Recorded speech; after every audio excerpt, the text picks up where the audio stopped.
47 applicants sat in the pristine dining room of Corinthian, the city's newest fine dining establishment. Black uniforms, pressed whites, résumés thick as novels. Then Marcus Reid walked through the service entrance holding his daughter's hand. She clutched a stuffed whisk she called whisker. The laughter started immediately. Someone muttered it looked like bring your kid to work day. Marcus didn't turn around. He crouched down, straightened Emma's collar once, and walked to the interview station.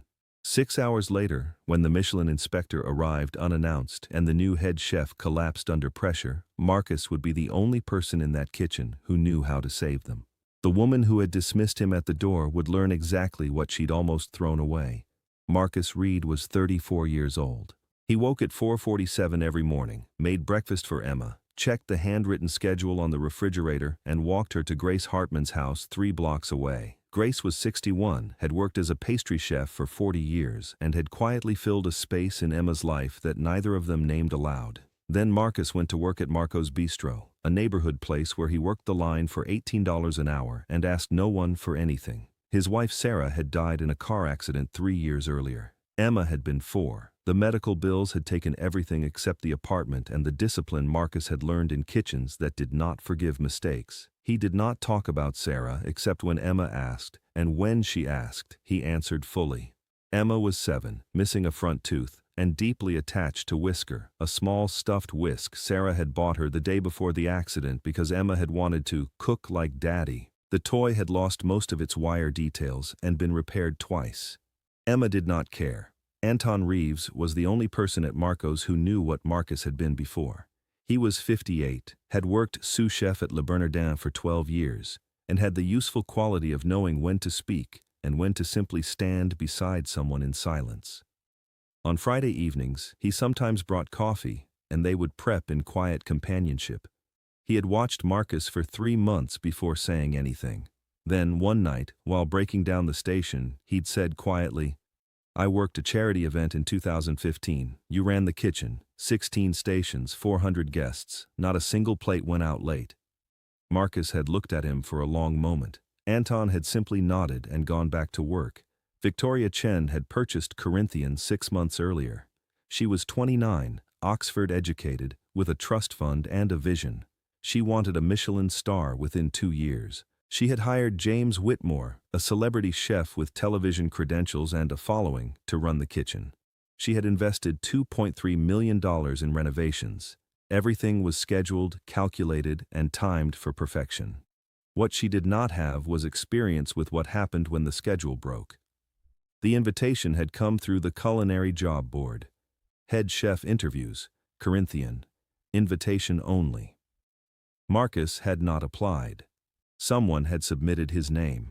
He suspected Anton, though Anton denied it with the careful innocence of a man protecting a truth. He arrived at 2 p.m. wearing his cleanest chef's whites and holding Emma's hand because the sitter had canceled and Grace was at a doctor's appointment. He had called ahead. The hostess had said children were not typically present at professional interviews, but the decision would be Victoria's. Victoria stood near the host stand when they entered. She wore a black suit, her hair pulled back, and the expression of someone who had already made several decisions that afternoon and was impatient to make more. She looked at Marcus. She looked at Emma. She looked at Whisker. "This is a professional interview," she said, not unkindly, but with the finality of someone who believed clarity was a courtesy. "We can reschedule when you have appropriate childcare." Marcus was quiet for a moment. Then he crouched to Emma's level. "Can you sit by the window with your drawing pad?" Emma nodded. She was used to this. She walked to the far booth, set Whisker beside her, and opened her backpack. Marcus turned back to Victoria. "I'm here now. I'd like to interview." She studied him for 3 seconds, then gestured toward the dining room. The interview was conducted by Victoria and James Whitmore. James was 42, tall, with the kind of confidence that came from being recognized in airports. He looked at Marcus's single-page resume and did not hide his reaction. "Marco's Bistro," James said. "Neighborhood Italian." "Yes," Marcus said. "No formal training listed, no apprenticeships, no stages." "Correct." James leaned back. "What makes you think you're qualified for Corinthian?" Marcus looked at him directly. I can run a Michelin kitchen under pressure. That's what you need. Victoria's expression shifted slightly. It was the first thing Marcus had said that did not sound rehearsed or desperate. Demonstrate, she said. The practical exam was a single dish, 30 minutes, ingredients provided. James would evaluate technique. Marcus was given a station at the end of the line. He did not ask for clarification. He looked at the ingredients: duck breast, cherry gastrique components, microgreens, edible flowers, and began. He did not move quickly. He moved with the economy of someone who had done this enough times that efficiency had replaced hurry. The duck was scored in a diamond pattern, the fat rendered slowly, the skin crisping at a temperature he gauged by sound rather than thermometer. The gastrique reduced to a glaze that caught light. The plating was minimal, architectural, the kind of composition that looked effortless because every element had been placed with absolute intention. He finished in 26 minutes. He set the plate on the pass and stepped back. James looked at it for a long time. He did not taste it immediately. He studied the sear, the glaze viscosity, the angle of the microgreens. Then he tasted. His face did not change, but something in his posture did. "Where did you train?" James asked. "I didn't," Marcus said. "That's not possible." Marcus said nothing. Victoria tasted the dish. She set down the fork slowly. "Who taught you to plate like this?" "A chef named Raymond Cartier," Marcus said. 11 years ago. The room went very still.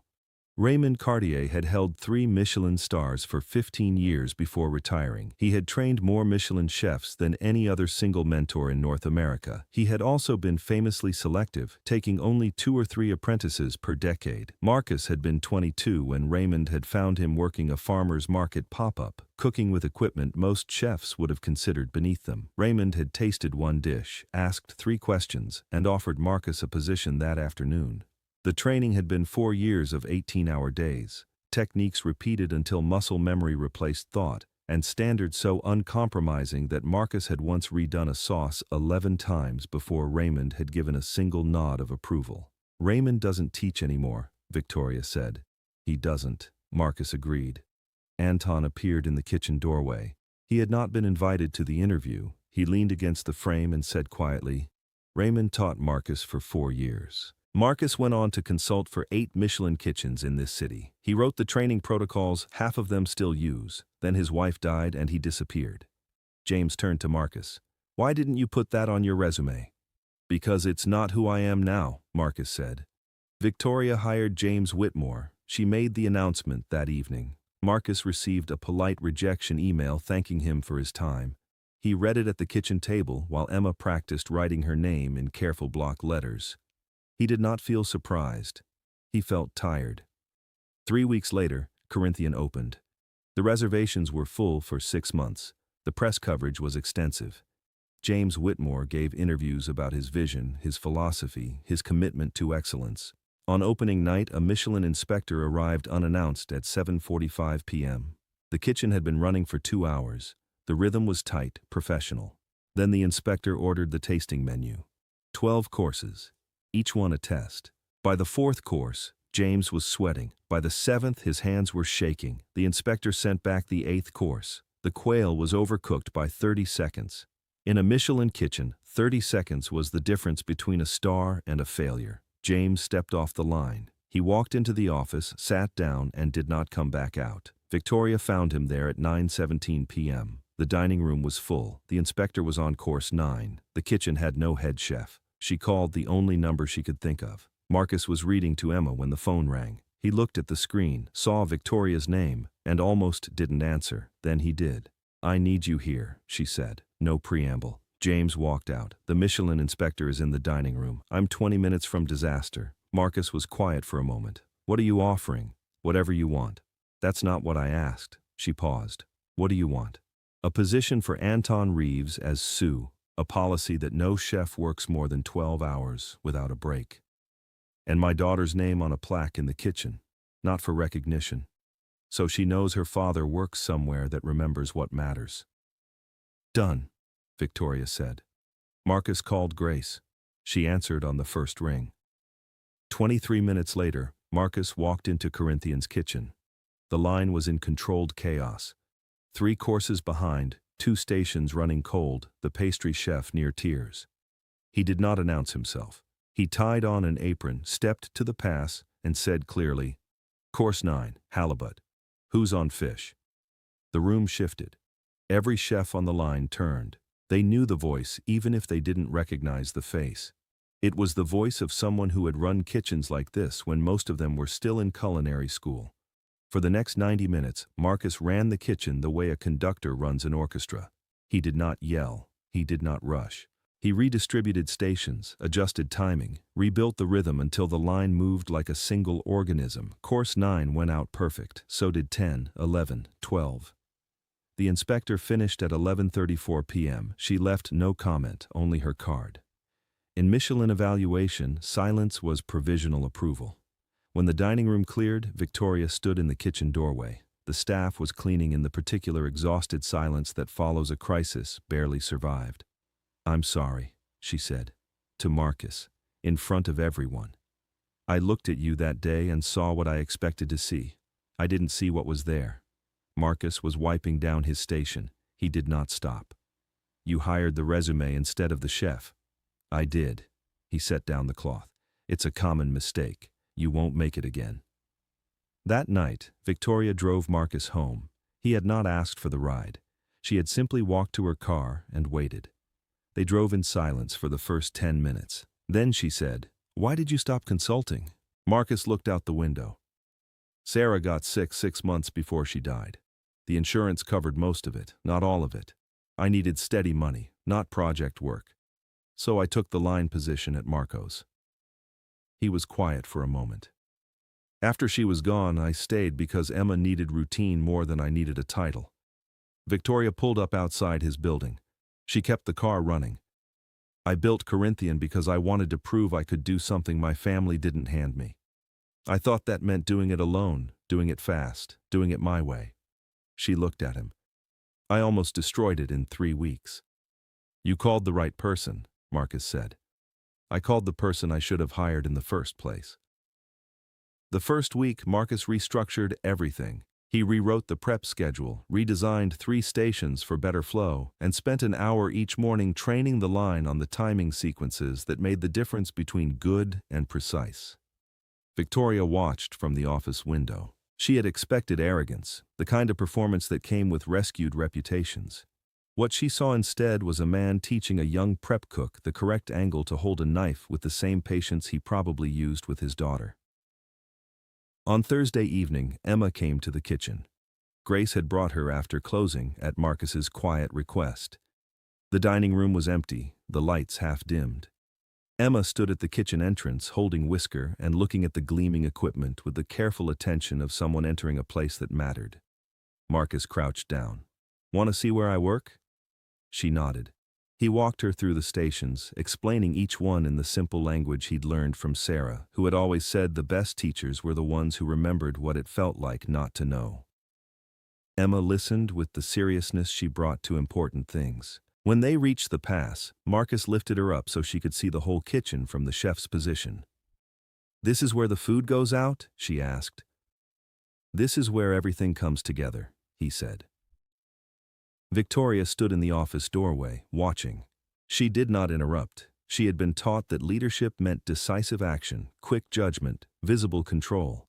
She was beginning to learn it also meant knowing when to be quiet and pay attention to what you'd been missing. 3 months later, Corinthian received its first Michelin star. The plaque went up in the kitchen the same week. It listed the head chef, the sous chef, and at the bottom, in smaller script, "For Emma Reid, who reminds us why we cook." Marcus still woke at 4:47. He still walked Emma to Grace's house, but now he walked to a kitchen where his name was on the door and his daughter's was on the wall. He did not become a different person. He became a more settled version of the person he had already been. Someone who knew that the things worth protecting rarely announced themselves, and that the distance between dismissed and indispensable was often just the willingness of one person to look twice.